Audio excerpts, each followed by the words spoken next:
In May 1977, over 40 years ago, a man named Peter Kornbluh was working at the National Security Archive, a non-governmental research institute in Washington, D.C., which aims to improve American democracy through greater government transparency. One day, he stumbled across a letter marked "Secret," dated January 1917. This wasn't any ordinary document. It was a letter sent by U.S. President Woodrow Wilson to Congress recommending the United States should declare war against Germany and enter World War I. But this letter didn't just sit on the president's desk for a few days before being sent off. No, it had been locked away in a safe for more than 60 years. What's the story behind this mysterious letter? Why did it take so long for it to be made public? And why do you need to know about it? Stick around and I'll tell you everything. Hey there everyone, I'm here. Ever since the United States entered World War I, becoming involved in the European conflict, Americans have been debating whether it was worth it. After all, the country was isolated from the rest of the world and didn't really have much to gain by entering the war. Sure, there were some economic benefits, and America certainly felt more powerful afterward. But when thousands of young men came back from Europe in body bags, people started asking whether it was worth it. Historians have argued back and forth about it for over a century, but it might all boil down to one letter. On January 1917, Wilson sat down at his desk in the Oval Office and began writing a letter to Congress outlining his reasons for wanting to go to war. In it, he stated that the Germans had waged a war against the freedom of the seas and that the ships carrying Americans were now at risk. He also mentioned the controversial Sussex Pledge, which the Germans had broken when they sank the French ship Sussex, killing 8 Americans. And finally, he talked about the British blockade, which was designed to stop supplies from reaching Germany, but which was inadvertently hurting innocent civilians. Throughout the letter, Wilson painted himself as the leader of the world's moral army, protecting the weak from the tyrannical Germans. After finishing the letter, Wilson sealed it up and handed it to his assistant for safekeeping. But that's where things get weird because this letter never actually made it to Congress. Instead, it remained in the safe of the National Archives until 1977 when Peter Kornbluh discovered it. So what happened? Well, that's where things get even weirder. It turns out that after Wilson finished writing the letter, he decided not to send it immediately. You see, although the sinking of the Lusitania and the ongoing unrestricted submarine warfare had turned many Americans against the Germans, public support for entering the war was still low. A recent poll had shown only 32% of Americans were in favor. To change that, Wilson wanted to give the country time to simmer. So instead of sending the letter to Congress, he told his assistant to lock it in a safe and forget about it. For Wilson, it was a way of keeping Congress from declaring war before the American people were ready for it. But Wilson never did end up sending the letter. 2 months later, Congress declared war anyway. And shortly after that, millions of American soldiers headed to Europe to fight the Germans.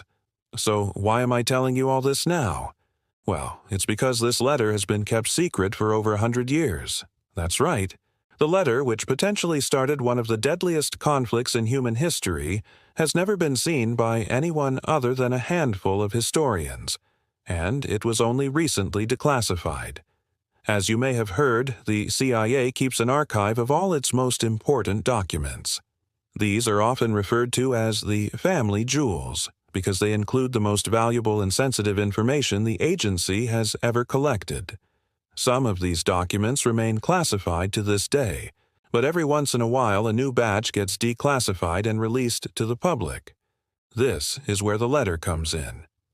Up until recently, the CIA had been hiding it away in plain sight, literally. All these years it had sat in the National Archives alongside thousands of other top-secret documents. It was only recently that researchers combing through the archives noticed it. Now you might be wondering why the CIA was hiding this letter all these years. After all, it's just a letter. But you have to remember that during the Cold War, the CIA was constantly searching for any evidence that could prove America's enemies were lying to the public. They scoured through newspapers, books, and magazines looking for anything that could be used to discredit the communists. In the process, they collected millions of documents, many of which contained sensitive information. Once the Cold War ended, the CIA needed a place to store all their findings. So they turned to the National Archives. By placing the documents in the same building as the CIA, they could keep tabs on them and make sure nobody got their hands on them. And that's exactly what happened with the Wilson letter. For all these years, CIA officials have been combing through the documents in the National Archives looking for anything that could be useful to them. They found the Wilson letter and decided to keep it under wraps. That's why it was never mentioned in any history books and why no one knew about it until recently. So, what does this mean for our understanding of World War I? Well, it means we might have gotten it all wrong. All these years, historians have been led to believe that Wilson was eager to enter the war, but this letter suggests otherwise. It shows that he was willing to wait until the American people were ready for it. In fact, he might have only gone to war when he did because he thought it was the best option. After all, he wasn't exactly thrilled about sending American boys to the trenches of Europe. Of course, this is just speculation on my part. We can't know what Wilson was thinking when he wrote the letter, but it does raise some interesting questions. What if Wilson was right? What if America would have been better off staying out of the war? Would the conflict have ended sooner without the American intervention? And would the Treaty of Versailles have been any different?